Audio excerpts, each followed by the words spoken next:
پس آپ صبر کیجئے اس پر جو وہ کہتے ہیں، یعنی آپ کے مخالفین، اور سورج کے طلوع اور غروب ہونے سے قبل اپنے رب کی حمد کے ساتھ تسبیح کیجئے، اور رات کے اوقات میں اور سجدوں کے بعد بھی اس کی تسبیح کیجئے، یعنی نماز کے بعد بھی اللہ تعالی کی تسبیح بیان کیجئے۔ یہاں پر جو خطاب ہے وہ نبی صلی اللہ علیہ وسلم سے ہے، فاصبر علی ما یقولون، یعنی آپ کے دشمن یہ مشرکین آپ کے خلاف جو باتیں کرتے ہیں ان کی باتوں پر آپ صبر کیجئے، جو آپ کو جھٹلا رہے ہیں، جو آپ کو دھمکیاں دے رہے ہیں، جو آپ کے خلاف سازشیں کر رہے ہیں، اس کا جواب آپ صبر کے ساتھ دیجئے، اور اس کے برعکس آپ اپنا تعلق اللہ تعالی سے زیادہ مضبوط کر لیجئے۔ یعنی کتنی خوبصورت تعلیم ہے ہمارے دین کی کہ جب لوگ مخالفت کریں تو بجائے اس کے کہ ان سے الجھنا شروع کر دیں اور ان کی باتوں کا جواب دینے لگیں اور خود کو ڈیفینڈ کرنا شروع کر دیں، کرنے کا کام کیا ہے کہ ہم اللہ کی طرف توجہ کریں، رغبت کریں، دعا کریں، اللہ کی تسبیح بیان کریں، اس کی حمد بیان کریں۔ اسی لیے آگے فرمایا وَسَبِّحْ بِحَمْدِ رَبِّكَ، اور اپنے رب کی حمد کے ساتھ اس کی تسبیح بیان کریں، یعنی اللہ سبحانہ وتعالیٰ کو ان باتوں سے پاک قرار دیں جو باتیں یہ مشرکین اللہ سبحانہ وتعالیٰ سے منسوب کرتے ہیں، اور اس کے ساتھ ساتھ اللہ سبحانہ وتعالیٰ کی شان بلند کریں، اس کی تعریف بیان کریں، اس کی ایسی صفات بیان کریں جو اس کے شایان شان ہیں، اور یہ نفی اور اس بات دونوں مل کر اللہ کے کمال کو ثابت کرتے ہیں۔ اور یہاں تسبیح سے مراد یا تو ظاہری تسبیح ہے یعنی اللہ تعالیٰ کی پاکی بیان کرنا، یا پھر اس سے مراد نماز ہے، یعنی جب لوگوں کی باتیں تکلیف دے تو آپ اللہ سے نماز کے ذریعے مدد مانگے، فاستعینوا بالصبر والصلاۃ۔ اور پھر قبل طلوع الشمس سے مراد فجر کی نماز جو سورج طلوع ہونے سے پہلے ہوتی ہے، اور قبل الغروب سے مراد ظہر اور عصر کی نمازیں ہیں۔ وَمِنَ اللَّيْلِ فَسَبِّحْهُ، اس سے مراد رات کی نماز یعنی عشاء اور تہجد کی نماز ہے، اور مغرب بھی رات کا ہی ایک حصہ ہو جاتا ہے کیونکہ سورج غروب ہو چکا ہوتا ہے۔ یعنی ان تمام احوال میں اللہ تعالیٰ کی تسبیح بیان کریں، اور تسبیح سے مراد یعنی سورج کے طلوع ہونے اور غروب ہونے سے پہلے جو تسبیحات ہمیں بتائی گئی ہیں وہ پڑھیں، اور اگر اس سے مراد نماز ہے تو پھر اس سے مراد نماز میں اللہ کا ذکر، اور اس کے علاوہ وَأَدْبَارَ السُّجُودِ، اور سجدوں کے بعد بھی۔ ایک معنی اس کا یہ ہے کہ نماز کے بعد کی تسبیحات کا اہتمام کیا جائے۔ بہت سے لوگوں کو دیکھا گیا وہ نماز پڑھتے بس اٹھ جاتے ہیں، تسبیح نہیں کرتے، جبکہ یہاں اللہ سبحانہ وتعالیٰ خاص طور پر حکم دے رہے ہیں کہ نماز کے بعد تسبیح بیٹھ کر کرنی چاہیے، یہ نماز کے بعد کا ذکر ہے۔ مجاہد ابن عباس سے روایت کرتے ہیں کہ اللہ تعالیٰ نے آپ صلی اللہ علیہ وسلم کو تمام نمازوں کے بعد تسبیح پڑھنے کا حکم دیا ہے، اور وہ اس آیت کی تشریح کر رہے تھے وہ ادبار السجود کی۔ مجاہد کہتے ہیں اس سے مراد فرض نماز کے بعد تسبیح کرنا ہے، تو یہ نوٹ کر لیجئے کہ ساری نماز مکمل کرنے کے بعد نہیں بلکہ فرض نماز پڑھنے کے بعد تسبیح کریں۔ دوسرا معنی اس کا کیا کیا گیا ہے کہ فرض نماز کے بعد نفل نماز بھی پڑھیں، کیونکہ صبح عربی میں نفل نماز کے لیے بھی آتا ہے، یعنی فرض نماز کے بعد نفلی نماز بھی ادا کریں۔ اور تیسرا معنی اس کا کیا گیا ہے کہ مغرب کی نماز کے بعد 2 رکعت بھی پڑھیں، یعنی ان کو بھی تسبیح کا نام دیا گیا ہے۔ اسی طرح سورۃ الطور میں اللہ تعالیٰ فرماتے ہیں وَاصْبِرْ لِحُكْمِ رَبِّكَ فَإِنَّكَ بِأَعْيُنِنَا وَسَبِّحْ بِحَمْدِ رَبِّكَ حِينَ تَقُومُ وَمِنَ اللَّيْلِ فَسَبِّحْهُ وَإِدْبَارَ النُّجُومِ۔ اور آپ اپنے رب کے حکم کے آنے تک صبر کیجئے، پس بے شک آپ ہماری نگاہوں کے سامنے ہیں، اور جس وقت آپ کھڑے ہوتے ہیں آپ اپنے رب کی حمد کے ساتھ تسبیح کیجئے، اور رات کو بھی اور ستاروں کے پلٹنے کے بعد بھی اس کی تسبیح کیجئے۔ یہاں بھی نبی صلی اللہ علیہ وسلم کو صبر کا حکم دیا گیا ہے کہ آپ اپنے رب کا حکم آنے تک صبر کرتے رہیں۔ فَإِنَّكَ بِأَعْيُنِنَا، آپ ہماری نگاہوں کے سامنے ہیں، آپ ہماری توجہ میں ہیں، ہماری نظروں میں ہیں، ہمارے علم میں ہیں، آپ ہماری حفاظت میں ہیں، یعنی عربی کے محاورے کے مطابق کوئی نگاہوں میں ہو کا مطلب یہ کہ ہم اس کی نگرانی کر رہے ہیں، حفاظت کر رہے ہیں. جیسے موسیٰ علیہ السلام کے بارے میں اللہ تعالیٰ نے فرمایا وَلِتُصْنَعَ عَلَىٰ عَيْنِي، تاکہ آپ کی پرورش میری آنکھوں کے سامنے کی جائے، یعنی میری حفاظت اور حراست کے ساتھ. اور وَسَبِّحْ بِحَمْدِ رَبِّكَ حِينَ تَقُومُ، اس کا معنی ہے کہ جب آپ مجلس سے اٹھیں تو تسبیح کریں، جب نیند سے اٹھیں تو تسبیح کریں، جب نماز کے لیے اٹھیں تو تسبیح کریں، اور نماز میں بھی تسبیح کریں. اور اسی طرح تسبیح کے دو اور معنی بھی کیے گئے ہیں کہ رکوع اور سجدوں میں تسبیح کریں، اور پھر دعائے استفتاح میں تسبیح کریں، سبحانک اللہم و بحمدک، یہاں بھی تسبیح ہے. تو آپ دیکھ رہے ہیں کہ ہم دن میں کتنی بار اللہ سبحانہ و تعالیٰ کی تسبیح بیان کرتے ہیں. وَمِنَ اللَّيْلِ فَسَبِّحْ، رات میں بھی تسبیح کریں، اور اس سے مراد رات کی نماز، رات کی تسبیح ہے. جیسے بیڈ پہ جاتے ہوئے تسبیحات فاطمہ نبی صلی اللہ علیہ وسلم نے حضرت فاطمہ کو سکھائی تھی تاکہ ان کی تھکاوٹ دور ہو جائے. نماز کے علاوہ بھی تسبیح کرتے رہنا چاہیے. ادبار النجوم کے بھی 3 معنی ہیں. ایک معنی کیا گیا ہے فجر سے پہلے کی 2 رکعتیں پڑھنا. نبی صلی اللہ علیہ وسلم یہ رکعتیں نہ سفر میں چھوڑتے تھے نہ گھر میں، کبھی بھی آپ نے یہ سنت نماز نہیں چھوڑی. اور پھر اسی طرح اس سے مراد فجر کی 2 رکعات بھی لی گئی، اور نماز کے بعد کی تسبیح بھی مراد ہے. ان دونوں آیات سے پتہ چلتا ہے کہ نماز کے بعد بھی ذکر کرنے کی اہمیت اور ضرورت ہے، جس سے بہت سے لوگ غافل ہوتے ہیں. قرآن مجید میں اللہ تعالیٰ فرماتے ہیں فَإِذَا قَضَيْتُمُ الصَّلَاةَ فَاذْكُرُوا اللَّهَ قِيَامًا وَقُعُودًا وَعَلَى جُنُوبِكُمْ، پھر جب تم نماز پوری کر چکو تو اللہ کو کھڑے، بیٹھے اور اپنے پہلوؤں پر لیٹے ہوئے یاد کرو. یعنی بعض اوقات ایسا ہوتا ہے کہ آپ نماز پڑھ لیتے ہیں اور پھر سمجھتے ہیں کہ ہم اللہ کے ذکر سے فارغ ہو گئے اور اب ہم دنیا کے کام میں لگ جائیں. ہاں، دنیا کے کام 2-3 طرح سے ہی ہوتے ہیں. یا کھڑے ہو کے کوئی کام ہو رہا تھا، آپ کچن میں چلے جاتے ہیں، کوکنگ کر رہے ہیں، آپ اپنا ذکر جاری رکھیں. یا پھر آپ بیٹھ گئے ہیں اور بیٹھ کے کوئی کام کر رہے ہیں، تسبیح جاری رکھیں، ذکر جاری رکھیں. اور اسی طرح اگر آپ لیٹ گئے آرام کرنے کے لیے تو بھی ذکر جاری رکھیں. یعنی ہر حال میں اللہ تعالیٰ کا ذکر کرتے رہیں. اسی طرح سورہ جمعہ میں اللہ تعالیٰ فرماتے ہیں فَإِذَا قُضِيَتِ الصَّلَاةُ فَانتَشِرُوا فِي الْأَرْضِ وَابْتَغُوا مِن فَضْلِ اللَّهِ وَاذْكُرُوا اللَّهَ كَثِيرًا لَعَلَّكُمْ تُفْلِحُونَ. پھر جب نماز پوری کر لی جائے تو زمین میں پھیل جاؤ اور اللہ کے فضل سے تلاش کرو، یعنی اپنے دنیا کا کام کاروبار کرو اور اللہ کو بہت یاد کرو. یعنی اپنے بزنس آورز میں بھی، اپنی جاب پر بھی اللہ کو نہیں بھولنا. کیوں؟ لعلکم تفلحون، تاکہ تم فلاح پاؤ، کامیاب ہو جاؤ.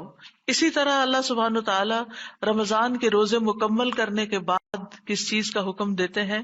وَلِتُكْمِلُوا الْعِدَّةَ وَلِتُكَبِّرُوا اللَّهَ عَلَىٰ مَا هَدَاكُمْ وَلَعَلَّكُمْ تَشْكُرُونَ. اور تاکہ تم تعداد پوری کرو، اور تاکہ تم اللہ کی بڑائی بیان کرو، تکبیرات پڑھو، اور اس پر کہ اس نے تم کو ہدایت بخشی، اور تاکہ تم شکر ادا کرو. اسی طرح حج کے مناسک ادا کرنے کے بعد بھی ذکر کا حکم ہے. فَإِذَا قَضَيْتُم مَّنَاسِكَكُمْ فَاذْكُرُوا اللَّهَ كَذِكْرِكُمْ آبَاءَكُمْ أَوْ أَشَدَّ ذِكْرًا. پھر جب تم اپنے حج کے مناسک پورے کر چکو تو اللہ کو یاد کرو جس طرح اپنے باپ دادا کو یاد کیا کرتے تھے، بلکہ اس سے بھی زیادہ یاد کرنا. یعنی باپ دادا کو یاد کرنے، ماں باپ کو یاد کرنے سے بھی زیادہ اللہ کا ذکر کیا کرو، اللہ سبحانہ تعالیٰ کو زیادہ یاد کیا کرو. کیونکہ انسانوں کی یاد انسانوں کو دکھی کرتی ہے، لیکن اللہ کی یاد دلوں کے اطمینان کا باعث بنتی ہے، دلوں کے اندر سکون کا باعث بنتی ہے. الا بذکر اللہ تطمئن القلوب، خبردار اللہ کے ذکر سے دلوں کو اطمینان نصیب ہوتا ہے. تو آپ نے دیکھا کہ تمام عبادات کے بعد ذکر کا حکم ہے، تسبیح کا حکم ہے، تکبیر کا حکم ہے. اسی طرح نماز کے بعد خاص طور پر، یعنی نماز پڑھتے ہی اٹھ نہیں جانا چاہیے، بلکہ وہاں بیٹھ کر بھی اللہ کا ذکر کرنا چاہیے، اور اس میں غفلت نہیں برتنی چاہیے اور سستی نہیں ہونی چاہیے. بعض لوگ سلام پھیرتے ہی سنت پڑھنے کے لیے کھڑے ہو جاتے ہیں، جیسے آج کل تراویح میں جلدی ہوتی ہے لوگوں کو، تو بس فرض نماز پڑھی، آیت الکرسی کا بھی ٹائم نہیں ملتا کہ جلدی سے. سنت کا ہوتا ہے کہ اگر آیت الکرسی پڑھنے بیٹھ گئے تو سنت رہ جائے گی، امام صاحب تراویح شروع کر دیں گے. تو میں سوچتی ہوں کہ جب گھر سے نکل ہی آئے اللہ کی یاد کے لیے، تو کم از کم مسنون مستحب طریقے سے ہی ہم ساری عبادات کریں تاکہ وہ دل کو پھر اطمینان بھی نصیب ہو. بہرحال ایک نماز کے بعد فوراً اگلی نہیں شروع کر دینی چاہیے، اس کے بیچ کے وقفے میں اللہ کا ذکر کرنا چاہیے.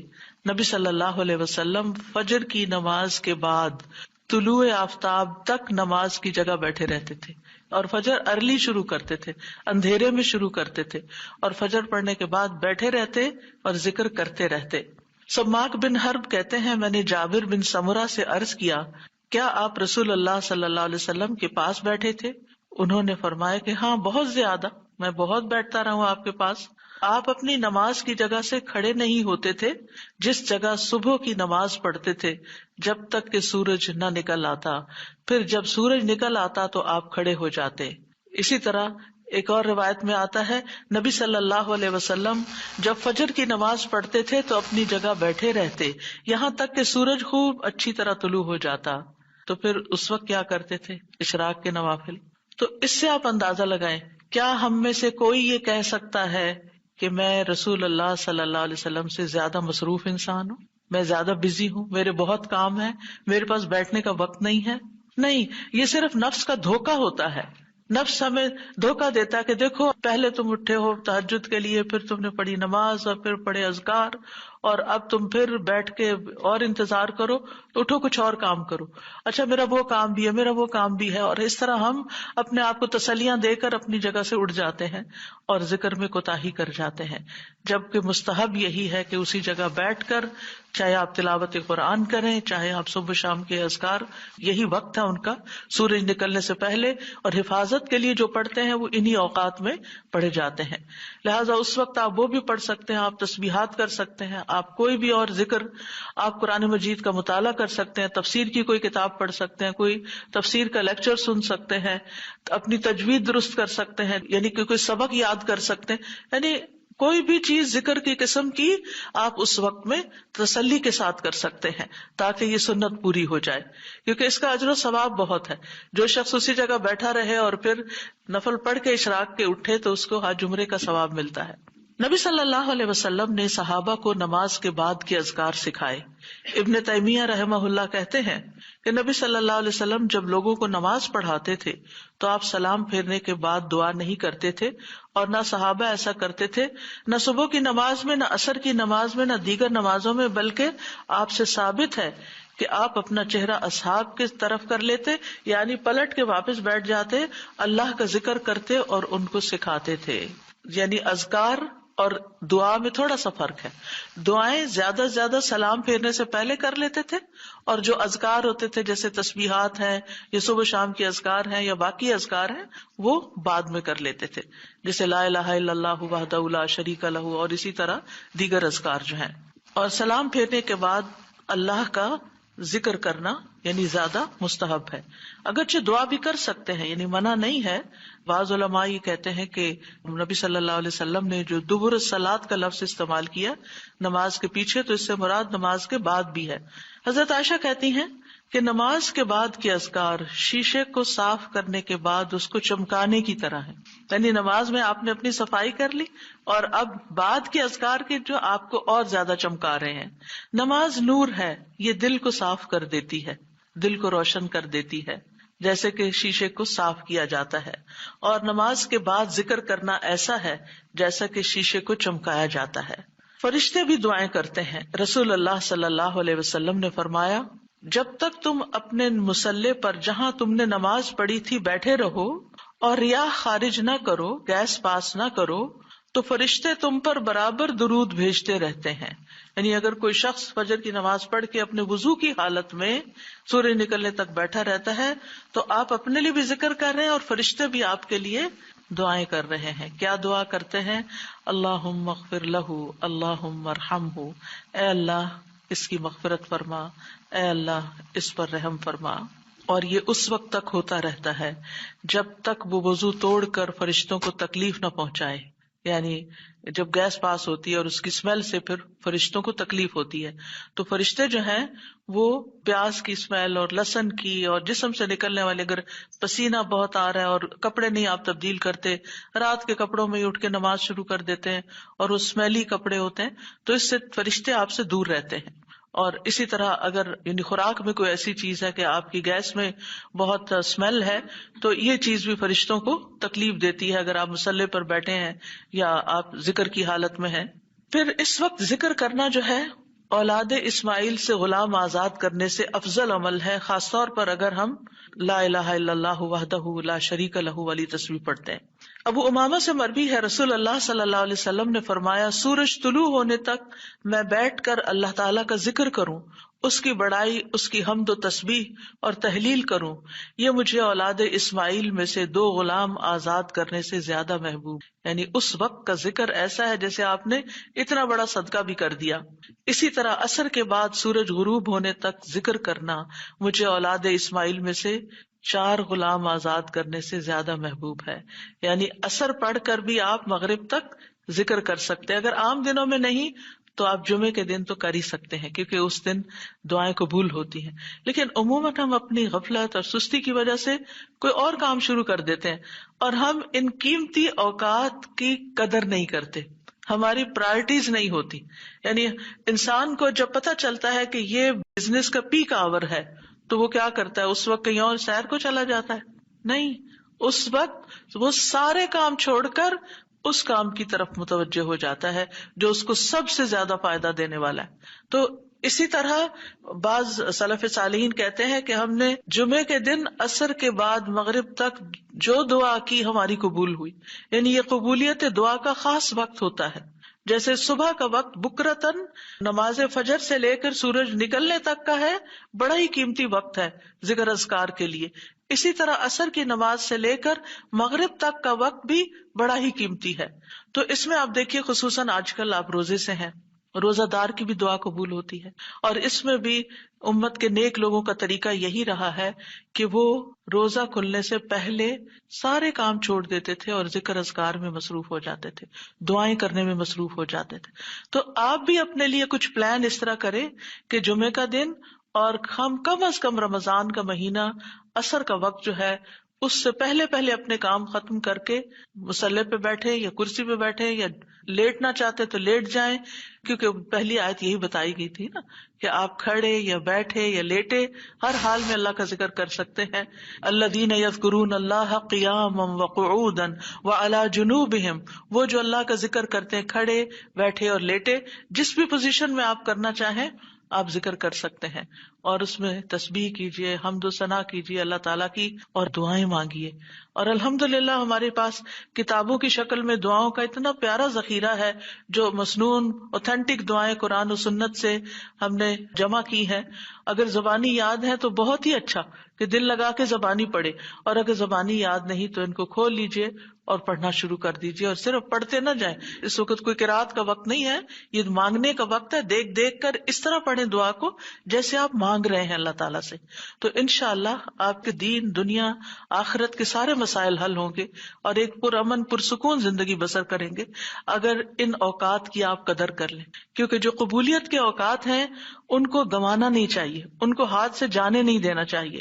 آپ صبح فجر کے وقت مثلا اگر رمضان میں ہر روز 1 سپارہ پڑھتے ہیں، آدھا سپارہ فجر کے بعد پڑھ لیں، آدھا سپارہ عصر کے بعد پڑھ لیں. تو اس طرح بیلنس بھی ہو جائے گا، آپ کا دل نہیں گھبرا. کیونکہ ہمارا نفس جو ہے نا وہ اتنا آزاد منشا کہ وہ کہیں ایک جگہ بیٹھنے کی قید قبول نہیں کرتا. وہ بار بار ہمیں کہتا ہے اچھا فون چیک کر لو، اچھا وہ کر لو، وہ کر لو، اور توجہ اور یکسوئی سے ہمیں ذکر اذکار نہیں کرنے دیتا. تو اس کو ٹیم کرنے میں، اس کو ڈسپلن کرنے میں وقت لگے گا. لیکن ونس ایک دفعہ آپ عادی ہو گئے، آپ نے اس گھوڑے کو قابو کر لیا، آپ نے اس کو بٹھا لیا. جیسے بچے کو بٹھانے میں مشکل ہوتی ہے لیکن جب بیٹھ جاتے پھر بیٹھ جاتے ہیں. تو پھر انشاءاللہ آپ دیکھیں گے کہ آپ کے لیے یہ گھڑیاں بڑی پر لذت ہو جائیں گی. آپ ان گھڑیوں کو انجوائے کریں گے. آپ کا اور زیادہ دل چاہے گا کہ کاش یہ اور لمبی ہو جائے. اچھا روزہ کھل گیا، ابھی تو میرا یہ بھی اور یہ بھی ٹارگٹ پورا نہیں ہوا. پھر اسی طرح یہ ہے کہ رسول اللہ صلی اللہ علیہ وسلم نے فرمایا، جو شخص فجر کی نماز جماعت کے ساتھ پڑھنے کے بعد بیٹھ کر اللہ کا ذکر کرتا رہے یہاں تک کہ سورج نکل آئے، پھر 2 رکعتیں پڑھے، اس کے لیے 1 حج اور عمرے کا ثواب ہے۔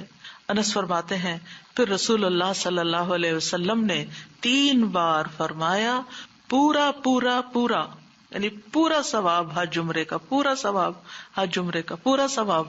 یعنی آپ سوچئے کہ حج عمرہ کرنا کوئی آسان کام ہے؟ مشکل کام ہے، جس میں مال بھی انوالو ہے، آپ کی ایفرٹ بھی، آپ کا گھر چھوڑنا بھی، سب کچھ۔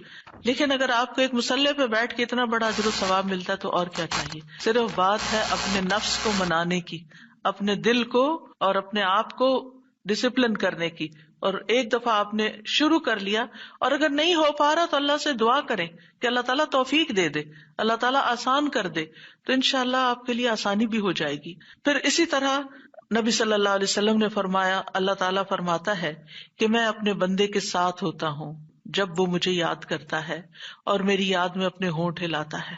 اور ایسے لوگ جو ذکر میں آگے ہوتے ہیں وہ درجات میں بھی بہت آگے ہیں، سبقت لے جانے والے ہیں، فالسابقون السابقون ہیں۔ رسول اللہ صلی اللہ علیہ وسلم نے فرمایا، مفردون سبقت لے گئے۔ صحابہ نے پوچھا، یا رسول اللہ مفردون کون ہوتے ہیں؟ آپ صلی اللہ علیہ وسلم نے فرمایا، جو اللہ کے ذکر میں مشغول رہتے ہیں، یعنی ہر وقت ان کا دھیان اپنے رب کی طرف ہوتا ہے، کیونکہ ذکر میں دل میں بھی یاد ذکر کہلاتا ہے، زبان سے کچھ بولنا بھی ذکر ہے، اور اس کے علاوہ قرآن کی تلاوت، نماز، یہ ساری ذکر کی قسمیں ہیں۔ یعنی کچھ فارمل ہے، کچھ انفارمل ہے، کچھ خبر ہے یعنی جیسے تسبیحات وغیرہ ہوتی، کچھ میں دعا ہوتی ہے، طلب ہوتی ہے، اللہ تعالیٰ سے اپنی حاجت مانگتے ہیں، یہ ساری چیزیں ذکر میں شمار ہوتی ہیں۔ اب آ جاتے ہیں ہم نماز کے بعد کے اذکار کے متعلق، اور یہ اذکار بھی آپ کو اس کتاب میں ملیں گے، نماز کے اذکار، یعنی نماز کے اندر کے ذکر بھی اور نماز کے بعد کے بھی۔ نماز کا سلام پھیرتے ہی نماز ختم ہو جاتی ہے، اس کے بعد سب سے پہلے کہنا چاہیے اللہ اکبر 1 بار، اور تھوڑا سا بلند آواز سے، جس سے پتہ چلے کہ نماز پڑھ لی ہے، اللہ اکبر۔ ابن عباس کہتے ہیں، میں نبی صلی اللہ علیہ وسلم کی نماز کے مکمل ہونے کو تکبیر کی وجہ سے سمجھ جاتا تھا۔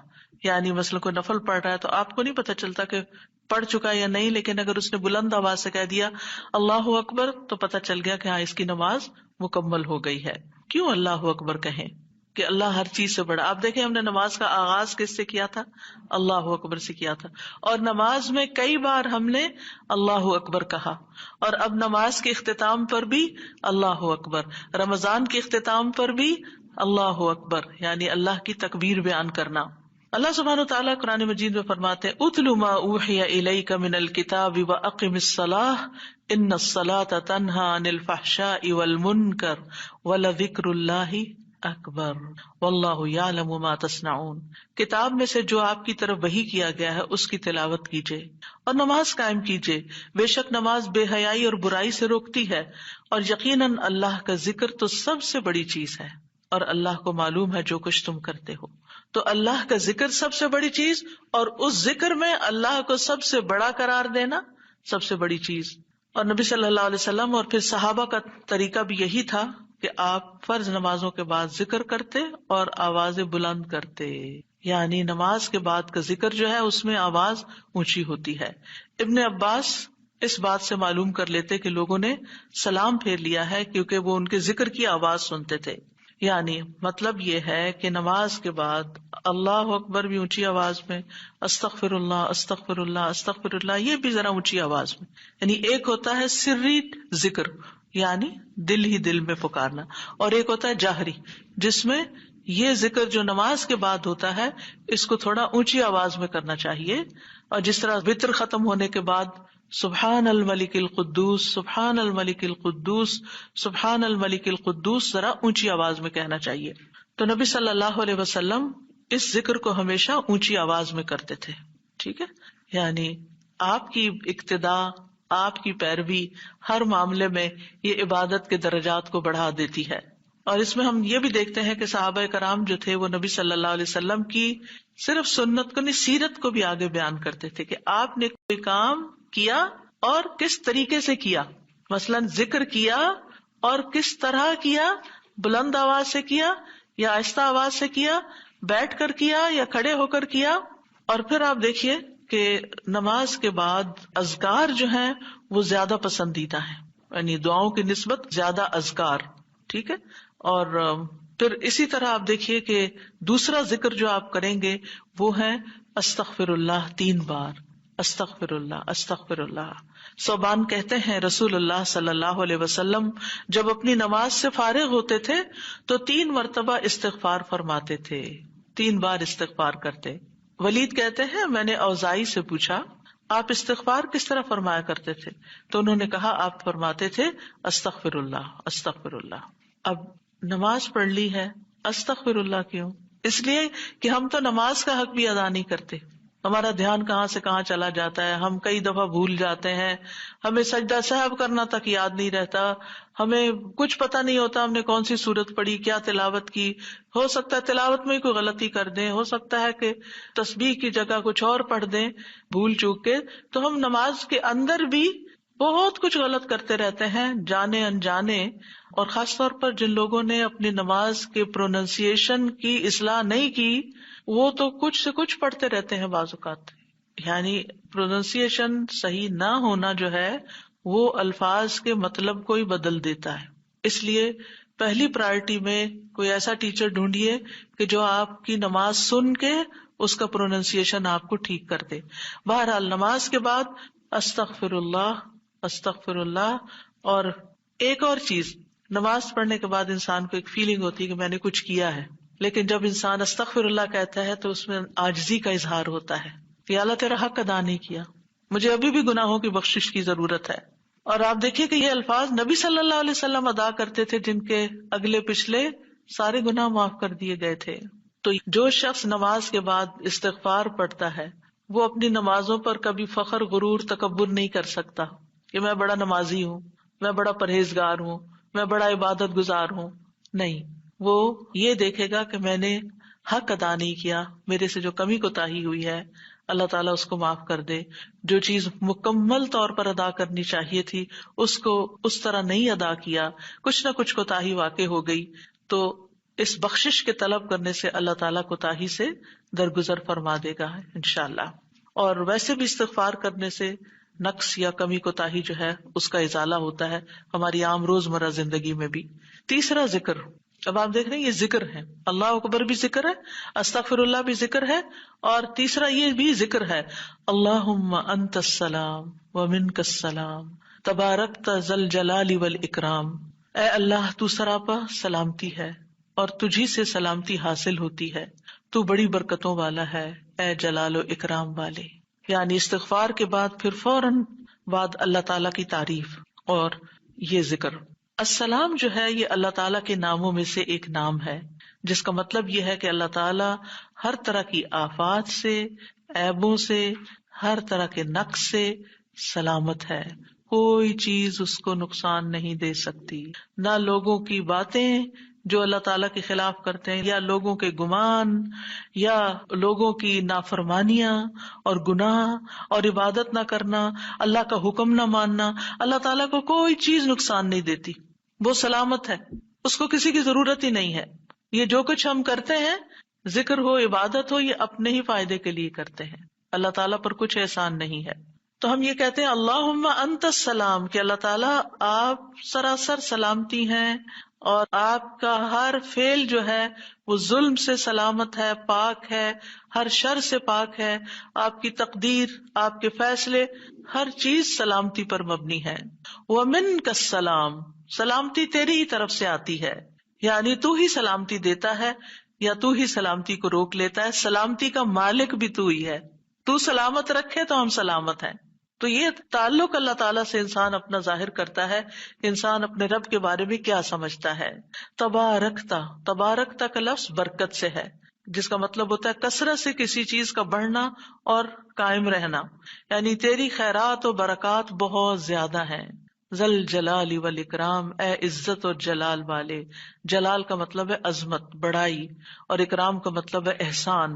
یعنی تو اپنے بندوں کو عزت و اکرام دیتا ہے، اپنے رسولوں کو، اپنے انبیاء کو اور اپنے صالح بندوں کو تو ہی عزت اور اکرام اور برکتیں عطا کرتا ہے، ساری نعمتیں تیری ہی طرف سے ہیں.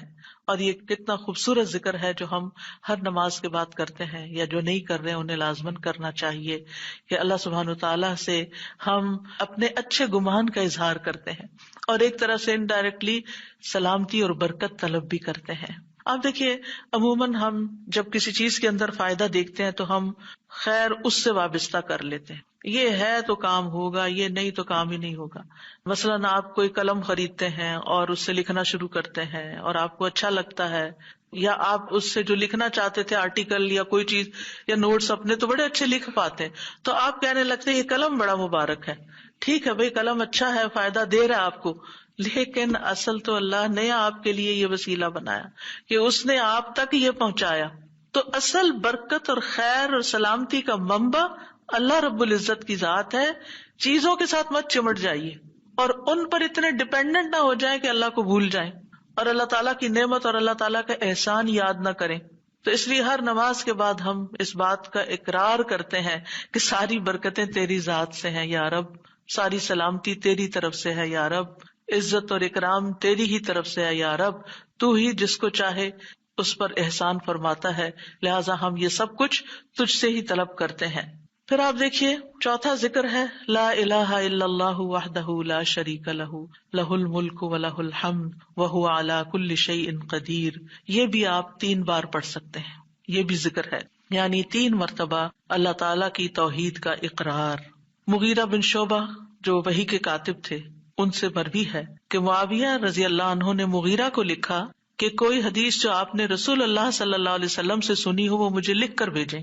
راوی کہتے ہیں کہ مغیرہ رضی اللہ عنہ نے انہیں لکھا کہ میں نے آپ صلی اللہ علیہ وسلم سے سنا ہے آپ اپنی نماز سے فارغ ہونے کے بعد 3 مرتبہ یہ پڑھا کرتے تھے لا الہ الا اللہ وحدہ لا شریک لہ لہ الملک ولہ الحمد وہو علی کل شیء قدیر. سب سے پہلے توحید کا اقرار کہ اللہ ایک ہے، وہی الہ ہے، وہی خالق ہے، مالک ہے، رب ہے، معبود ہے. پھر اس بات کا انکار کہ کوئی اس کا شریک ہو، لا شریک لہ. اور پھر لہ الملک، بادشاہت بھی اسی کی ہے، معبود بھی وہی ہے، بادشاہ بھی وہی ہے، اور ایسا بادشاہ ہے ولہ الحمد کہ اس کی تعریف ہے.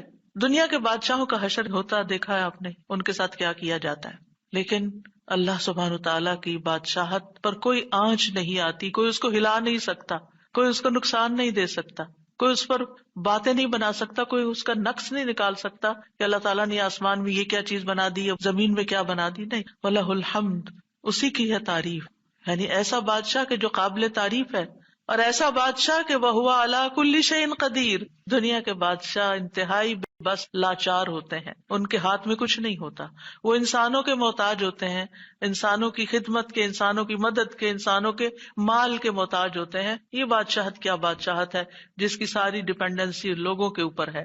تو اصل بادشاہت تو اللہ کی ہے کہ جو ہر چیز پر پوری قدرت رکھتا ہے. تو آپ اس احساس کے ساتھ اگر اللہ تعالیٰ کا یہ ذکر کرتے ہیں تو آپ کا دل ایک سکون سے بھر جائے گا، ایک خوشی سے بھر جائے گا کہ میں ایسی ہستی کو جانتی ہوں، ایسی ذات کو جانتی ہوں کہ جو اتنی خوبیوں کی مالک ہے. کیونکہ یہ انسان کی فطرت میں ہے، انسان کی نفسیات میں ہے کہ وہ کسی چیز کی تعریف کر کے خوش ہوتا ہے، اور عام طور پر ہم صرف سامنے نظر آنے والی چیزوں کی تعریف کر کر کے خوش ہوتے رہتے ہیں، اور تھوڑے دن کے بعد وہ بھی خراب ہو جاتی ہے، وہ تعریف بھی ساتھ ہی چلی جاتی ہے. انسان ہے تو مر جاتے ہیں، ان کے اعمال ہے تو ختم ہو جاتے ہیں، اور کبھی وہ اچھے ہوتے ہیں اور پلٹ بھی جاتے ہیں.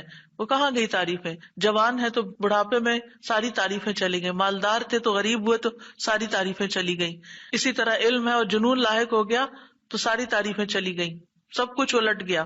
اور دنیا کے یہ سارے نظارے آپ نے دیکھے ہوں گے کہ جب ہر نعمت لوگوں پر الٹ جاتی. اسی لیے ہم دعا کرتے ہیں نا کہ اللہم انی اعوذ بک من زوال نعمتک، کہ اللہ نعمتوں کے زوال سے بچانا. یہ انتہائی تکلیف دہ چیز ہے، لیکن یہ ایک دنیا کا قانون ہے، یہ سب کچھ ہوتا ہے اور ہماری آنکھیں دیکھتی ہیں. لیکن اللہ سبحانہ و تعالی ان سب چیزوں سے پاک ہے، اس کو کوئی زوال نہیں اور اس کا کوئی کچھ بگاڑ نہیں سکتا، اور وہ ہر چیز پر پوری طرح قادر ہے، جو چاہے کر سکتا ہے، اور تعریف اسی کے لیے ہے. 5واں ذکر لا الہ الا اللہ وحدہ لا شریک لہ لہ الملک ولہ الحمد وہو علی کل شیء قدیر. اللہم لا مانع لما اعطیت ولا معطی لما منعت ولا ينفع ذا الجد منك الجد. اللہ کے سوا کوئی الہ نہیں، وہ اکیلا ہے، اس کا کوئی شریک نہیں، بادشاہت اسی کی ہے اور تمام تعریف اسی کے لیے ہے، اور وہ ہر چیز پر پوری طرح قدرت رکھنے والا ہے.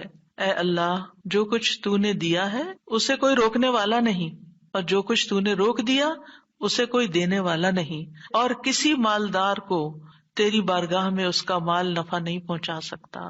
ابتدا میں تو وہی اللہ کی توحید بیان ہوئی، اس کی بادشاہت اور اس کی حمد کا ذکر ہے اور اس کی قدرت کا ذکر ہے، اور اس کے بعد کہ جو اللہ نے دیا، جو وہ دینا چاہتا ہے اسے کوئی روک نہیں سکتا.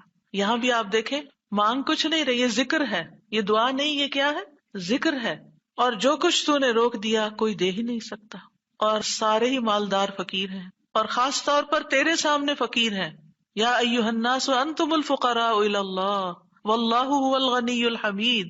اے لوگو، تم سب اللہ کے فقیر ہو، اللہ کے محتاج ہو، اور اللہ ہی غنی، مالدار اور وہی قابل تعریف ہے. واللہ هو الغنی الحمید. ٹھیک ہے. نبی صلی اللہ علیہ وسلم جب سلام پھیرتے تھے تو یہ دعا پڑھا کرتے تھے یا یہ ذکر کیا کرتے تھے. اور اس میں آپ دیکھیے کہ یہ جو عقیدہ ہے نا کہ اللہ روکے تو کوئی دے نہیں سکتا، یہ انسان کو بڑا اطمینان دے دیتا ہے. اگر کوئی چیز، کوئی خیر آپ کی طرف آنے سے رکی ہوئی ہے تو وہ اللہ ہی نے روکی ہوئی ہے، آپ پر رحمت کی وجہ سے. بدگمان نہ ہو اس سے، کسی وجہ سے رکی ہوئی ہے. آپ کسی کی کوئی اچھی چیز دیکھتے ہیں، کسی کا مینشن دیکھتے ہیں تو سوچتے ہیں کتنا خوش قسمت ہے، کتنے بڑے گھر میں رہتا ہے. کسی کے پاس فراری دیکھتے ہیں تو آپ کہتے ہیں واہ کتنا خوش قسمت ہے. لیکن آپ کو نہیں پتا کہ یہی چیزیں اس کے لیے کتنی بڑی آزمائش بنی ہوئی ہیں، آپ نہیں جانتے.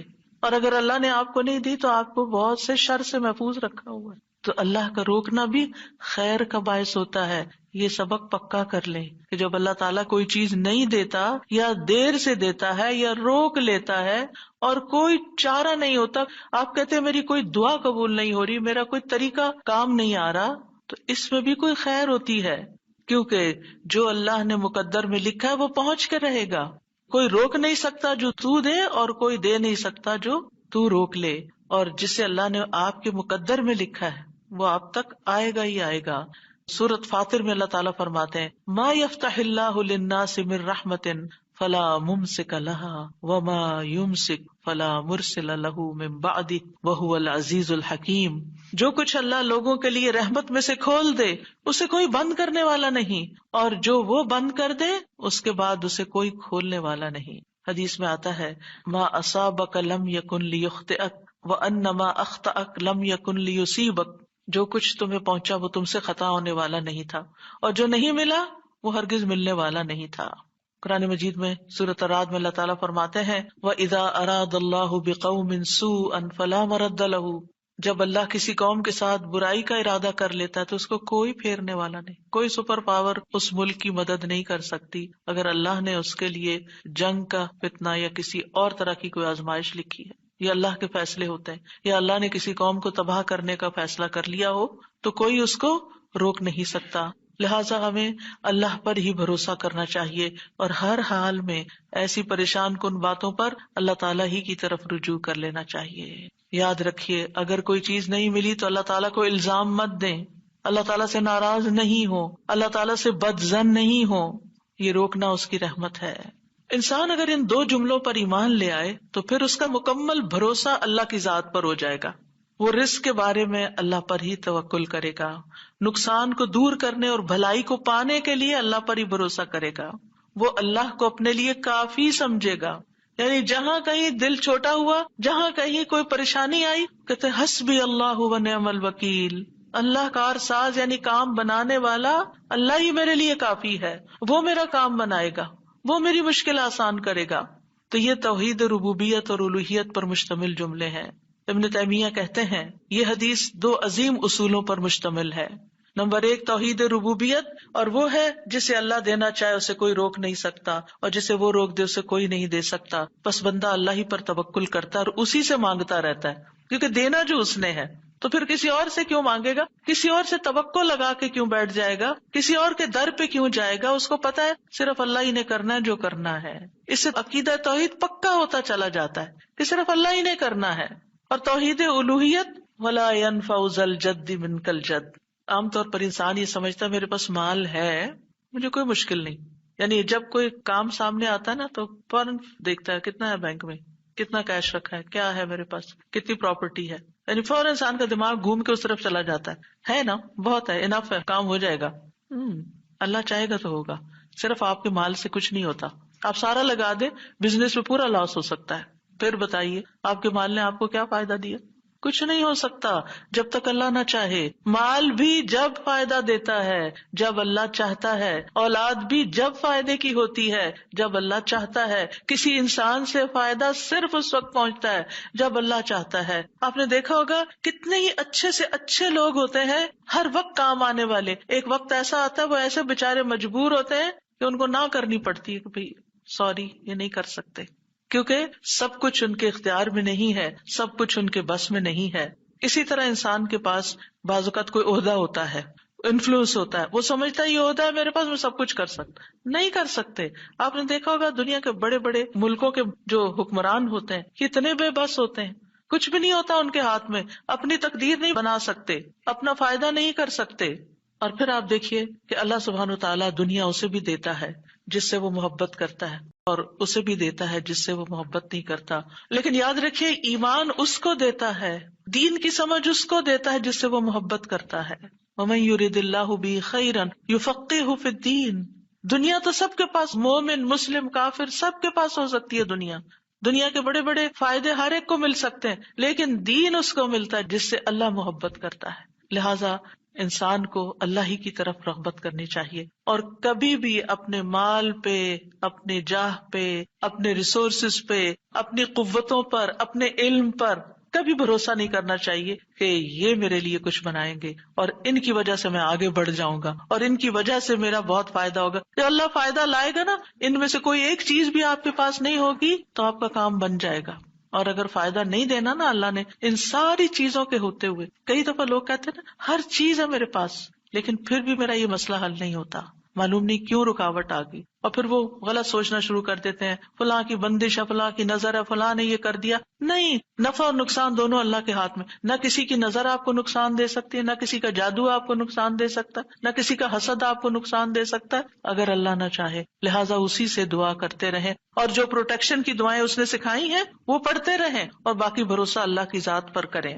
پھر چھٹا ذکر ہے لا الہ الا اللہ وحدہ لا شریک لہ، لہ الملک ولہ الحمد وہو علی کل شیء قدیر، لا حول ولا قوۃ الا باللہ، لا الہ الا اللہ ولا نعبد الا ایاہ، لہ النعمۃ ولہ الفضل ولہ الثناء الحسن، لا الہ الا اللہ مخلصین لہ الدین ولو کرہ الکافرون۔ اللہ کے سوا کوئی الہ نہیں، وہ اکیلا ہے، اس کا کوئی شریک نہیں، بادشاہت اسی کی ہے اور تمام تعریف اسی کے لیے ہے، اور وہ ہر چیز پر پوری طرح قدرت رکھنے والا ہے، اور گناہ سے بچنے کی طاقت اور نیکی کرنے کی طاقت اللہ کے سوا کوئی دینے والا نہیں، اللہ کے سوا کوئی الہ نہیں۔ ہم صرف اسی کی عبادت کرتے ہیں، اسی کی ساری نعمتیں ہیں، اسی کا سارا فضل ہے اور اسی کے لیے خوبصورت تعریف ہے۔ اللہ کے سوا کوئی الہ نہیں، ہم اسی کے لیے دین میں اخلاص رکھنے والے ہیں اگرچہ کافر ناپسند کریں۔ ابن زبیر سلام پھیر کر ہر نماز کے بعد یہ کہتے، اور راوی کہتے ہیں کہ انہوں نے کہا کہ رسول اللہ صلی اللہ علیہ وسلم ہر نماز کے بعد ان کلمات کے ساتھ تحلیل کیا کرتے تھے، یعنی اللہ تعالیٰ کی حمد و ثنا بیان کرتے تھے۔ یہ بھی کیا ہے نماز کے بعد کا ذکر، اور اس میں آپ دیکھیے لا الہ الا اللہ وحدہ کے علاوہ لا حول ولا قوۃ الا باللہ، لا حول ولا قوۃ الا باللہ، کہ کوئی پھیرنے کی قوت یعنی کسی برائی کو، نقصان کو دور کرنے کی، اور اسی طرح کوئی فائدہ حاصل کرنے کی قوت اللہ ہی کے پاس ہے۔ کسی گناہ سے دور ہونے اور کسی نیکی کے کرنے کی ہمت طاقت اللہ ہی کے پاس ہے۔ تو یہ لا حول ولا قوت الا باللہ بہت فائدہ دیتا ہے، اور اس کی کثرت کرنے کو کہا گیا ہے۔ اور لا الہ الا اللہ ولا نعبد الا ایاہ، ہم صرف اسی کی عبادت کرتے ہیں۔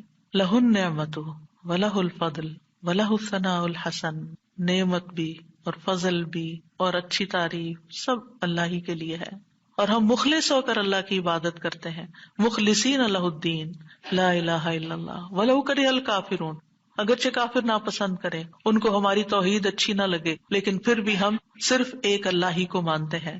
ساتویں چیز ہے تسبیحات، سبحان اللہ 33 بار، الحمدللہ 33 بار اور اللہ اکبر 33 بار، اور 34ویں بار لا الہ الا اللہ وحدہ لا شریک لہ لہ الملک ولہ الحمد وہو علی کل شیء قدیر۔ ہر نماز کے بعد ان تسبیحات کو پڑھنے کی فضیلت کیا ہے؟ ابو ہریرہ کہتے ہیں رسول اللہ صلی اللہ علیہ وسلم نے فرمایا، جس آدمی نے ہر نماز کے بعد 33 مرتبہ سبحان اللہ، 33 مرتبہ الحمدللہ اور 33 مرتبہ اللہ اکبر کہا تو یہ 99 کلمات ہو گئے، اور 100 کا عدد پورے کرنے کے لیے لا الہ الا اللہ وحدہ لا شریک لہ یہ ذکر کر لیا تو اس کے سارے گناہ معاف کر دیے جائیں گے، چاہے وہ سمندر کی جھاگ کے برابر ہوں۔ یعنی 100 کا عدد پورا کرنے کے لیے کیا پڑھنا ہے؟ لا الہ الا اللہ وحدہ لا شریک لہ لہ الملک ولہ الحمد وہو علی کل شیء قدیر۔ رسول اللہ صلی اللہ علیہ وسلم نے فرمایا، ہر نماز کے بعد کچھ ایسے اذکار ہیں جن کو پڑھنے والا یا جن کو کرنے والا کبھی محروم نہیں ہوتا، جن میں سے سبحان اللہ 33 بار، الحمدللہ 33 بار اور 34 بار اللہ اکبر۔ یعنی اگر لا الہ الا اللہ پورا نہیں پڑھ سکتے تو اللہ اکبر کو 34 بار کر کے 100 کی گنتی پوری کر لیں۔ پھر اسی طرح رسول اللہ صلی اللہ علیہ وسلم کے پاس کچھ فقیر صحابہ حاضر ہوئے، کہا کہ امیر لوگ بلند درجات اور ہمیشہ رہنے والی جنت حاصل کر چکے، حالانکہ جس طرح ہم نماز پڑھتے ہیں وہ بھی پڑھتے ہیں، جیسے ہم روزے رکھتے ہیں وہ بھی رکھتے ہیں، لیکن مال و دولت کی وجہ سے انہیں ہم پر فضیلت حاصل ہے۔ اس کی وجہ یہ کہ وہ حج کرتے ہیں، عمرہ کرتے ہیں، جہاد کرتے ہیں، صدقے دیتے ہیں، اور ہم محتاجی کی وجہ سے یہ کام نہیں کر سکتے۔ آپ نے فرمایا کیا میں تمہیں ایک ایسا عمل نہ بتا دوں، اگر تم اس کی پابندی کرو گے تو جو لوگ تم سے آگے بڑھ چکے ہیں تم انہیں پالو گے، اور تمہارے مرتبے تک کوئی نہیں پہنچ سکتا، اور تم اپنے سامنے موجود لوگوں میں سب سے بہتر ہو جاؤ گے، سوائے ان کے جو یہی عمل شروع کر دیں۔ ہر نماز کے بعد 33 بار سبحان اللہ، 33 بار الحمدللہ، 33 بار اللہ اکبر، اور پھر 34ویں بار تو وہ ذکر آپ کو بتا ہی دیا گیا۔ اور اگر آپ 33 بار نہ پڑھ سکیں تو 10 بار سبحان اللہ، 10 بار الحمدللہ اور 10 بار اللہ اکبر پڑھ لیا کریں۔ یعنی اگر جلدی ہے تو پھر 10 بار بھی پڑھ سکتے ہیں۔ نبی صلی اللہ علیہ وسلم نے فرمایا 2 عمل ایسے ہیں اگر کوئی مسلمان بندہ ان کی پابندی کر لے تو جنت میں داخل ہوگا، اور وہ بہت آسان ہے مگر ان پر عمل کرنے والے بڑے کم ہیں۔ وہ کیا ہیں؟ ہر نماز کے بعد 10 بار سبحان اللہ، 10 بار الحمدللہ، 10 بار اللہ اکبر۔ فرمایا زبان کی ادائیگی کے اعتبار سے تو 150 بار ہے، یعنی 5 نمازوں میں 10 بار، اور ترازو میں 1500 ہوں گے۔ اور جب سونے لگے تو 34 بار اللہ اکبر، 33 بار الحمدللہ اور 33 بار سبحان اللہ کہے۔ زبانی طور پر تو یہ 100 ہے مگر میزان میں یہ تسبیحات 1000 ہوں گی۔ اور وہ کہتے ہیں یقیناً میں نے رسول اللہ صلی اللہ علیہ وسلم کو دیکھا، آپ انہیں اپنے ہاتھ سے شمار کرتے تھے، اور پھر کہتے ہیں دائیں ہاتھ سے تو کرنے کا طریقہ کیا ہے؟ 3 دفعہ اوپر کو جائیے سبحان اللہ سبحان اللہ سبحان اللہ، اور 3 دفعہ نیچے کو آ جائیے سبحان اللہ سبحان اللہ سبحان اللہ۔ ایک انگلی پہ 6 بار ہو گیا، تو آپ کی 5 انگلیاں، تو 5 کو 6 دفعہ ضرب دیں تو کیا ہوتا ہے؟ 30، اور 3 دفعہ اور پڑھ لیں، اور اگر 34 ہے تو ایک اور پڑھ لیں۔ تو اس طرح ایک ہی ہاتھ پر، دائیں ہاتھ پر یہ تسبیحات آسانی سے پڑھی جا سکتی ہیں، کیونکہ ہاتھ سے تسبیح کرنا زیادہ پسندیدہ ہے۔ حضرت عبداللہ بن عمر کہتے ہیں میں نے رسول اللہ صلی اللہ علیہ وسلم کو دیکھا، آپ داہنے ہاتھ کی انگلیوں پر تسبیح کو شمار کرتے تھے، اور آپ نے صحابیات کو حکم دیا تھا کہ وہ اللہ کی تکبیر، تقدیس، تحلیل کی پابندی اختیار کریں اور اپنی انگلیوں پر شمار کریں، کیونکہ ان سے سوال ہوگا اور یہ بلوائی جائیں گی، قیامت کے دن ہاتھ بولیں گے، تو اگر ان پہ تسبیح آپ پڑھتے ہیں تو یہ بول کے بتائیں گے ہم تو اللہ کا ذکر کرتے رہے۔ 8ویں چیز ہے آیت الکرسی۔ اللہ لا الہ الا هو الحی القیوم لا تأخذہ سنۃ ولا نوم لہ ما فی السماوات وما فی الارض من ذا الذی یشفع عنده الا بإذنہ یعلم ما بین ایدیہم وما خلفہم ولا یحیطون بشیء من علمہ الا بما شاء وسع کرسیہ السماوات والارض ولا یؤودہ حفظہما وہو العلی العظیم۔ پورا اللہ کا تعارف ہے۔ اللہ وہ ہے کہ اس کے سوا کوئی معبود نہیں، وہ زندہ ہے، ہر چیز کو قائم رکھنے والا ہے، نہ اسے کچھ اونگ پکڑتی ہے اور نہ کوئی نیند، اسی کا ہے جو کچھ آسمانوں میں ہے اور جو کچھ زمین میں ہے۔ کون ہے جو اس کے پاس اس کی اجازت کے بغیر سفارش کرے؟ وہ جانتا ہے جو کچھ ان کے سامنے اور جو کچھ ان کے پیچھے ہے، اور وہ اس کے علم میں سے کسی چیز کا احاطہ نہیں کر سکتے مگر جتنا وہ چاہے۔ اس کی کرسی آسمانوں اور زمین کو سمائے ہوئے ہے، اور اسے ان دونوں کی حفاظت یعنی آسمان و زمین کی حفاظت تھکاتی نہیں، اور وہی سب سے بلند، سب سے بڑا ہے۔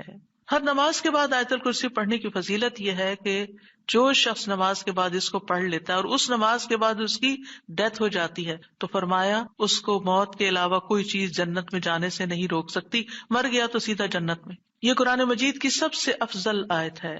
ابو ذر غفاری کہتے ہیں میں مسجد حرام میں داخل ہوا اور رسول اللہ صلی اللہ علیہ وسلم کو اکیلے دیکھ کر آپ کے پاس آ کے بیٹھ گیا۔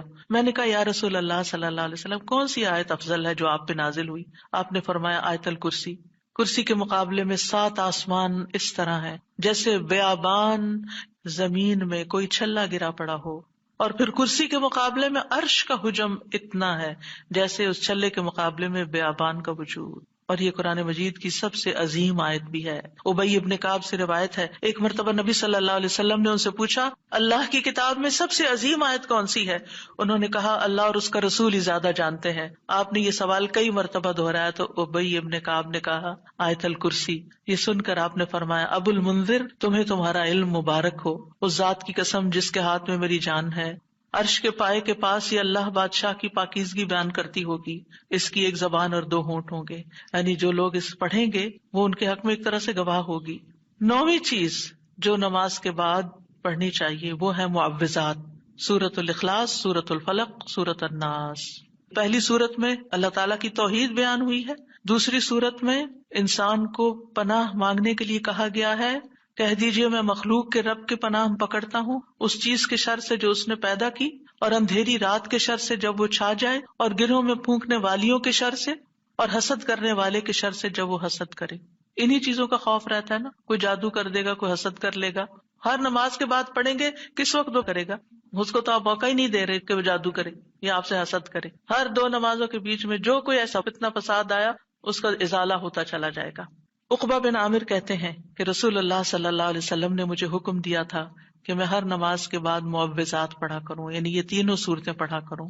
10ویں چیز ہے رب اعنی علی ذکرک و شکرک و حسن عبادتک، اللہ کے ذکر، اس کے شکر اور اچھی عبادت پر اللہ کی مدد مانگنا۔ معاذ بن جبل کہتے ہیں کہ رسول اللہ صلی اللہ علیہ وسلم نے میرا ہاتھ پکڑا اور فرمایا اے معاذ اللہ کی قسم میں تم سے محبت کرتا ہوں۔ کتنے خوش قسمت تھے معاذ رضی اللہ عنہ۔ میں نے عرض کیا یا رسول اللہ صلی اللہ علیہ وسلم میں بھی آپ سے محبت کرتا ہوں۔ تو رسول اللہ صلی اللہ علیہ وسلم نے فرمایا تم پابندی سے ہر نماز میں یہ دعا مانگا کرو رب اعنی علی ذکرک و شکرک و حسن عبادتک۔ معاذ رضی اللہ عنہ جو ہیں 33 سال کی عمر میں امواس کے طاعون میں شہید ہو گئے تھے۔ He was only 33 years old۔ ان کا مقام کیا تھا؟ آپ کی بشارت کے مطابق وہ جنت میں علماء کے قائد ہوں گے، یعنی علماء امت کے جو عالم ہیں ان کو جنت کی طرف لیڈ کر رہے ہوں گے۔ کس وجہ سے آپ صلی اللہ علیہ وسلم نے ان سے محبت کا اظہار کیا؟ علم کی وجہ سے، علم کے حریص تھے اور نیکی کے کاموں میں آگے آگے، اور اتنی چھوٹی عمر میں عین جوانی کے وقت فوت بھی ہو گئے اور کتنا بڑا درجہ اور مقام پا گئے۔ ہمیں آج تک یہ سمجھ نہیں آتی کہ کون سے کام ایسے کریں کہ جس سے اللہ کی محبت ملے، جس سے اللہ کا قرب نصیب ہو، اور جس سے ہمیں رسول اللہ صلی اللہ علیہ وسلم کی محبت اور آپ کی شفاعت نصیب ہو۔ تو یہ ایک دعا ہے ان دعاؤں میں سے جو آپ نے خاص طور پر حضرت معاذ کا ہاتھ پکڑ کے قسم کھا کے محبت کا اظہار کر کے آپ کو یہ دعا سکھائی۔ چند لفظ ہیں، کیا ہمارے لیے یہ پڑھنا بھی مشکل ہے؟ پھر ہم اپنے لیے اس دنیا سے کیا کما رہے ہیں؟ اگر ہمیں اتنی بھی توفیق نہیں کہ نماز کے بعد ٹک کے یہ 4 کلمے پڑھ لیں تو پھر ہماری نمازیں کیا ہیں؟ ہم نے کیا مانگا اللہ سے؟ ہم تو دنیا کی اور آخرت کی خیر سے محروم ہو گئے۔ اور یہ دعا آپ دیکھیے اللہم سے بھی شروع ہوتی ہے اور ربی سے بھی شروع ہوتی ہے، دونوں کا ایک ہی تقریباً مطلب ہے، ایک میں الوہیت ہے اور ایک میں ربوبیت ہے۔ یعنی میں اللہ سے درخواست کرتا ہوں کہ اے اللہ مجھے اپنے ذکر پر، اور ذکر میں قرآن، نماز، تحلیل، تسبیح، استغفار، درود، سب چیزیں شامل ہیں، اللہ مجھے توفیق دے۔ اور پھر وہ شکر کی بھی توفیق۔ اور آپ دیکھیے کہ جب ہم دعا مانگتے ہیں نا کہ اللہم انی علی ذکرک، تو مطلب یہ ہے کہ ہماری زبان جو ہے وہ آپ کی اطاعت کرتی رہے، وہ کلمات بولتی رہے جس سے آپ کا ذکر ہوتا رہے۔ یعنی ایک تو ہے یہ مسنون اذکار ان کا پڑھنا، اور ایک یہ ہے کہ اللہ تعالیٰ کی نعمتوں کا ذکر کرنا، اللہ تعالیٰ کے احسانات کا ذکر کرنا، اللہ تعالیٰ کی قدرت کی نشانیوں کا ذکر کرنا، اللہ کے فضل کا ذکر کرنا۔ وَأَمَّا بِنِعْمَةِ رَبِّكَ فَحَدِّثْ، یہ بھی ذکر ہے۔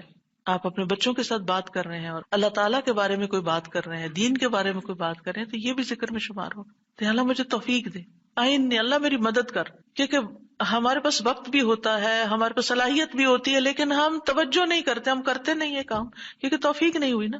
تو ہر نماز کے بعد، چونکہ فرض کے بعد دعا قبول ہوتی ہے، تو یہ دعا مانگنے کو کہا گیا. اور بعض کہتے ہیں اس کو سلام پھیرنے سے پہلے بھی پڑھ سکتے ہیں، جیسے ربی جعلنی پڑھتے ہیں. یا اور کل جو میں نے آپ کو دعائیں بتائی تھی آخر میں نماز کے اختتام پر سلام سے پہلے، وہ سب مسنون اذکار تھے. لیکن علماء نے اس کے علاوہ، جیسے ربی جعلنی مقیم الصلاۃ، یہ نبی صلی اللہ علیہ وسلم نے نہیں سکھائی ہمیں کہ نماز کے بعد ضروری یہی پڑھی جائے. لیکن علماء نے کہا کہ جیسے اللہ کی حمد و ثنا ہوتی ہے تشہد میں، پھر اس کے بعد درود شریف ہے، اور پھر اس میں والدین اور اولاد دونوں کے لیے دعا ہے، تو یہ پڑھ لیں. اس کے علاوہ جو چاہے قرآنی اور مسنون دعا یہاں بیٹھ کے پڑھیں، کیونکہ نماز کے اندر دعا مانگنا نماز کے بعد کی دعا سے افضل ہے. قبولیت کے زیادہ چانسز ہیں، جس سے اکثر لوگ غافل ہیں. سلام پھیرنے سے پہلے اللہم انی اسألک الجنۃ واعوذ بک من النار 3 دفعہ یہ پڑھ لیں. جو آپ کا دل چاہے پڑھیں، بس اردو میں نہیں، عربی میں یاد کریں کچھ دعائیں، قرآنی دعائیں، مسنون دعائیں اس وقت پڑھتے رہیں. تو پھر دوسرا ہے وشکر کا. شکر کہاں سے ادا ہوتا ہے؟ زبان سے بھی ہوتا ہے، لیکن اس کا اصل مقام دل ہے، تو دل سے اٹھتا ہے. ذکر کی بات کر کے ہم نے کہا کہ یا اللہ ہماری زبان کو اپنی اطاعت کی توفیق دے، اور شکر کی بات کر کے ہم نے کہا کہ اللہ ہمارے دل کو اپنے ذکر کی توفیق دے، اپنی یاد کی توفیق دے، اور شکر ادا کرنے کی توفیق دے. یعنی میں ساری ظاہری اور باطنی نعمتوں پر اللہ کا شکر ادا کرنے کی توفیق مانگتا ہوں. یہ مطلب ہے اس دعا کا. زبان کا شکر کیا ہے کہ بندہ اللہ کی نعمتوں کا ذکر کرتا ہے، اور اعضاء سے شکر کیا ہے کہ بندہ اللہ کی اطاعت کے کام کرتا ہے. کیونکہ اللہ تعالیٰ نے آل داؤد کو کیا کہا تھا؟ اعملوا آل داؤد شکرا وقلیل من عبادی الشکور. اے داؤد کے گھر والو، شکر ادا کرنے کے لیے عمل کرو، اور میرے بندوں میں کم ہی شکر گزار ہیں. اللہ کا شکوہ ہے بندوں سے، کم ہی شکر گزار. کیوں؟ اس لیے کہ شیطان نے کہا تھا وَلَا تَجِدُ أَكْثَرَهُمْ شَاكِرِينَ، کہ انسانوں کی اکثریت کو آپ شکر کرنے والا نہیں پائیں گے. اور وَلَقَدْ صَدَّقَ إِبْلِيسُ ظَنَّهُ، ابلیس نے اپنا گمان سچ پایا کہ بندوں کو شکر سے ہٹا دیا. تو شکر کی توفیق مل جائے تو پھر شکر ادا کیا جائے. اور یہ شکر کا سلسلہ تو کہیں ختم ہوتا ہی نہیں، کیونکہ اتنی نعمتیں ہیں کہ ہم گن ہی نہیں سکتے. ابن رجب کہتے ہیں کہ دین میں یا دنیا میں اللہ کی ہر نعمت جو بندے کو حاصل ہوتی ہے، اس میں نعمت کا شکر ادا کرنے کی ضرورت ہوتی ہے. پھر جو شکر کی توفیق ملتی ہے اس پر بھی شکر ادا کرنے کی ضرورت ہے. یعنی شکر پر بھی شکر، یہ ایک اور نعمت ہے، اس میں دوبارہ شکر ادا کرنے کی ضرورت ہے. پھر دوبارہ شکر کیا تو ایک اور نعمت مل گئی، اب کیا ہے؟ ایک اور دفعہ شکر کریں. اور یہ سلسلہ ہمیشہ جاری رہتا ہے، یعنی شکر کا سلسلہ کبھی ختم نہیں ہونا چاہیے. شکر کرتے ہی چلے جائیں. وحسن عبادتک، اور اپنی خوبصورت عبادت کی توفیق عطا فرما. اور خوبصورت عبادت اسی وقت ہو سکتی ہے جب اس میں اخلاص ہو، اور نبی صلی اللہ علیہ وسلم کی اتباع ہو، اطاعت ہو. اطاعت اعضاء سے کی جاتی ہے، یعنی ہمارے اعضاء، ہاتھ پاؤں، ہمارا جسم یہ عبادت میں مشغول ہوتا ہے. بعض اوقات ہم ڈھیروں عبادت کر لیتے، ڈھیر سارے نفل پڑھ لیتے، بہت کچھ کر لیتے، لیکن اس کو کوئی کوالٹی نہیں ہوتی. یہاں یہ نہیں کہا گیا کہ کثیر عبادتک، یہاں کیا کہا گیا؟ حسن عبادتک، کہ اللہ خوبصورت عبادت کی توفیق دے. امام ابن تیمیہ کے بارے میں آتا ہے کہ جب وہ قید ہوئے تو اپنے سجدوں میں یہ دعا پڑھا کرتے تھے، اللہم اعنی علی ذکرک و شکرک و حسن عبادتک. کیونکہ اللہ کی توفیق کے بغیر ہم یہ کام نہیں کر سکتے.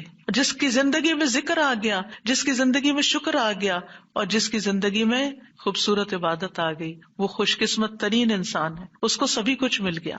اور جو ان چیزوں سے محروم ہے پھر ہر خیر سے محروم ہے، چاہے دنیا کی قارون جیسی دولت اس کے پاس کیوں نہ ہو، پوری دنیا اس کی فین ہو، اس کی تعریفیں کرے اور اس کی فدائی شدائی ہو، کوئی فائدہ نہیں ہے. ایک اور دعا ہے رب قنی عذابک یوم تبعث عبادک، اے میرے رب مجھے اس دن کے عذاب سے بچانا جس دن تو اپنے بندوں کو اٹھائے گا. 3 بار یہ دعا، اے اللہ ہمیں اس دن کے عذاب سے بچانا جس دن تو اپنے بندوں کو اٹھائے گا. 1 دفعہ بھی پڑھی جا سکتی، 3 دفعہ کی شرط نہیں ہے. برا بن عازب کہتے ہیں جب ہم رسول اللہ صلی اللہ علیہ وسلم کے پیچھے نماز پڑھتے تھے تو ہم آپ کی دائیں طرف کھڑے ہونے کو پسند کرتے تھے تاکہ آپ ہماری طرف رخ کر کے متوجہ ہوں. برا کہتے ہیں میں نے آپ کو فرماتے ہوئے سنا، یعنی آپ پلٹ رہے تھے اور کہہ رہے تھے رب قنی عذابک یوم تبعث عبادک. یہ رات کو سوتے ہوئے بھی پڑھا کریں اور نمازوں کے بعد بھی کہ اللہ اس دن کے عذاب سے بچا لینا جس دن تو بندوں کو دوبارہ پیدا کرے گا. 13 اللہم اغفر لی ما قدمت وما اخرت وما اسررت وما اعلنت وما اسرفت وما انت اعلم به منی انت المقدم وانت المؤخر لا الہ الا انت۔ اے اللہ میرے وہ گناہ بخش دے جو میں پہلے کر چکا، جو میں نے بعد میں کیے، اور جو چھپے ہوئے کیے اور جو ظاہر میں کیے، اور جو میں حد سے بڑھا رہا اور وہ جن سے تو مجھ سے زیادہ باخبر ہے۔ تو ہی نیکی اور خیر میں آگے کرنے والا اور پیچھے کرنے والا ہے، تیرے سوا کوئی معبود نہیں۔ نبی صلی اللہ علیہ وسلم سلام پھیرنے کے بعد یہ دعا پڑھا کرتے تھے، یعنی اس دعا کے بارے میں ثابت ہے کہ سلام کے بعد پڑھا کرتے تھے۔ اللہم اغفر لی ما قدمت، بات یہ ہے کہ جو نیک لوگوں کی نیکیاں ہوتی ہیں وہ مقربین کے گناہ شمار ہوتے ہیں، یعنی ان کا سٹینڈرڈ اور ہائی ہوتا ہے نا، ان کی کوالٹی اور اچھی ہوتی ہے، تو اس لیے نبی صلی اللہ علیہ وسلم کے گناہ کوئی نہیں تھے کہ جس کے لیے آپ بخشش مانگتے تھے، ایک تو ہمیں سکھانے کے لیے، اور دوسرا یہ ہے کہ نیکیوں میں سے جو کم درجے کی نیکیاں ہوں ان پر بھی۔ وما اخرت، اور جو عبادت مجھ سے تاخیر ہوئی، کوتاہی ہوئی، جو میں نے لیٹ کی، جس کا حق ادا نہیں کیا۔ وما اسررت، جو میں نے چھپایا، جو میرے دل میں وسوسے اور خیالات آئے، بعض اوقات نماز کے اندر وسوسے آنا شروع ہو جاتے ہیں، تو یا اللہ تو اس کو بھی معاف کر دے۔ وما اعلنت، اور جو میں نے ظاہراً کیے، یعنی وہ اقوال افعال جو سب کے سامنے، لوگوں کے سامنے کوئی بری مثال پیش کی، یعنی یہ نبی صلی اللہ علیہ وسلم کے نہیں، یہ ہمارے لیے ہے کہ ہم بعض اوقات ایسی بات کر جاتے ہیں، ایسا کام کر جاتے ہیں جو دوسروں کو پٹ آف کر دیتا ہے نیکی کے کاموں سے، یا ان کو دین سے ہٹا دیتا ہے، یا اور اسی طرح کی غلطیاں ہم کرتے ہیں۔ اور پھر آپ دیکھیے کہ نبی صلی اللہ علیہ وسلم کی ہمبلنس بھی اس سے پتہ چلتی ہے کہ کتنے آپ ہمبل تھے، کہ سارا کچھ کر کے، بہترین عبادت کر کے پھر بخشش بھی مانگ رہے ہیں۔ اور پھر آپ دیکھیے کہ وما اسرفت، ہر معاملے میں ہم حد سے پار ہو جاتے ہیں، خوشی میں، غم میں، بے صبری میں، ہر چیز میں۔ تو اس کی بھی دعا ہے یہ کہ اللہ جہاں بھی میں حد لمٹ کراس کر رہا ہوں، اللہ مجھے وہ کراس کی ہوئی لمٹ کے آگے جو غلط کام کیا ہے مجھ سے تو وہ بھی معاف کر دے۔ اور وما انت عالم بہ منی، اور جو تو مجھ سے زیادہ جانتا ہے، یعنی خاص کے بعد عام کا بھی ذکر ہے، یعنی میں نے تو مانگ لیا جو مجھے سمجھ آتی تھی، اب اس کے علاوہ بھی جو کچھ ہے اس کو بھی آپ معاف کر دیجیے۔ اور پھر انت المقدم و انت المؤخر، دوسرے روایت میں انت المقدم والمؤخر بھی آتا ہے، جس کو تو چاہتا ہے آگے بڑھا دیتا ہے نیکی میں، جس کو تو چاہتا ہے پیچھے کر دیتا ہے۔ یعنی یہ نہ سوچیے کہ آج میں اگر نیکیوں میں آگے ہوں تو ہمیشہ ایسے ہی رہوں گی، ہمیشہ ڈرتے رہا کریں، پیچھے بھی ہو سکتے ہیں، تو یا اللہ تو مجھے آگے ہی رکھنا، مراد یہ ہے۔ اور اگر نبی صلی اللہ علیہ وسلم کے بارے میں ہے تو آپ کی نبوت سب سے آخر میں تھی، وہ ایک پازیٹیو سینس میں ہے، انت المقدم و انت المؤخر۔ اور پھر اسی طرح یہ ہے کہ قیامت کے دن سب سے پہلے آپ اٹھائے جائیں گے، حالانکہ دنیا میں آپ کی نبوت سب سے آخر میں تھی۔ تو یہ اللہ تعالیٰ کا فیصلہ ہوتا ہے، جس چیز پر وہ چاہتا ہے اپنے بندوں کو اتارتا ہے، جس کو چاہتا ہے آگے بڑھاتا ہے، جس کو چاہتا ہے عزت دیتا ہے، جس کو چاہتا ہے ذلت دیتا ہے، اور بندوں کے ایک دوسرے پر درجات ہیں۔ نمبر 14، سبحانک اللہم و بحمدک استغفرک و اتوب الیک۔ یہ مجلس کے اختتام پر بھی اور نماز کی دعاؤں کے اختتام پر بھی، پاک ہے تو اے اللہ، تیری ہی حمد ہے، میں تجھ سے بخشش مانگتا ہوں، تیری ہی طرف میں رجوع کرتا ہوں۔ یہ اچھے عمل پر مہر لگانے والے کلمات ہیں۔ حضرت عائشہ سے روایت ہے کہ رسول اللہ صلی اللہ علیہ وسلم جب کسی مجلس میں بیٹھتے یا نماز پڑھتے یا کچھ کلمات پڑھتے، حضرت عائشہ نے ان کے بارے میں پوچھا تو آپ نے فرمایا، اگر کسی شخص نے اس مجلس میں اچھی باتیں کی ہوں گی تو یہ کلمات قیامت تک ان باتوں کے لیے مہر بن جائیں گے، اور اگر اس نے اس مجلس میں کوئی فضول بات کی ہے تو یہ اس کے لیے کفارہ بن جائیں گے۔ اور اس کے دیگر روایات بھی ہیں، یعنی دیگر طرق بھی ہیں اس دعا کے۔ اور پھر ایک اور دعا، رب اغفر لی وتب علی انک انت التواب الغفور، اے اللہ تو مجھے بخش دے اور میری توبہ قبول کر، بے شک تو بہت توبہ قبول کرنے والا، بہت بخشش فرمانے والا ہے۔ فجر اور مغرب کی نماز کے بعد کا خاص ذکر، لا الہ الا اللہ وحدہ وحدہ لا شریک لہ، لہ الملک ولہ الحمد یحیی ویمیت وہو علی کل شیء قدیر۔ اللہ کے سوا کوئی الہ نہیں، وہ اکیلا ہے، اس کا کوئی شریک نہیں، بادشاہت اسی کی ہے، تمام تعریف اسی کے لیے ہے، اور وہ ہر چیز پر پوری قدرت رکھنے والا ہے۔ اور سلام کے بعد تشہد کی حالت میں اگر آپ بیٹھے بیٹھے یہ ذکر کرتے ہیں، یعنی مصلی سے اٹھنے سے پہلے یہ ذکر کرتے ہیں، تو نبی صلی اللہ علیہ وسلم نے فرمایا، جس نے نماز مغرب اور صبح کی نماز کے بعد اتحیات میں اٹھنے سے پہلے اپنی ٹانگ کو دوہرا کیے ہوئے، یعنی جس پوزیشن میں آپ بیٹھے اسی پوزیشن میں بیٹھے بیٹھے 10 بار یہ ذکر کیا، اللہ تعالیٰ اس کے لیے 10 نیکیاں لکھ لیتا ہے، 10 گناہ اس سے دور کر دیتا ہے، 10 درجے اس کے بلند کر دیتا ہے. اس کے لیے ہر بری چیز سے حفاظت، شیطان مردود سے پناہ دینے والے یہ کلمات ہوتے ہیں. کوئی گناہ سوائے شرک کے اس کو نہیں پہنچتا، اور یہ اس روز عمل میں سب لوگوں سے افضل ہوتا ہے. یعنی صبح کے وقت اگر کوئی یہ پڑھ کے اٹھتا ہے مصلی سے تو یہ سب لوگوں سے افضل ہوتا ہے، سوائے اس شخص کے جس نے اس کے برابر یا اس سے زیادہ ان کلمات کو پڑھا ہو. اور ایک اور روایت میں ہے جو یہ 10 مرتبہ مغرب کے بعد پڑھے گا، اللہ اس کی حفاظت کے لیے اسلحہ بردار فرشتے بھیجے گا جو اس کی صبح تک شیطان سے حفاظت کریں گے. اللہ تعالیٰ سے دعا ہے کہ اللہ تعالیٰ ہمارے ان اعمال کو قبول کرے اور ہمیں اس ذکر کی توفیق دے. میں یہ پڑھتے ہوئے سوچ رہی تھی کہ جو شخص یہ ساری دعائیں پڑھے نماز کے بعد، اس کے پاس فضول کام کرنے کا کون سا وقت باقی بچے گا. وآخر دعوانا ان الحمد للہ رب العالمین. سبحانک اللہم وبحمدک، اشہد ان لا الہ الا انت، استغفرک واتوب الیک. السلام علیکم ورحمۃ اللہ وبرکاتہ.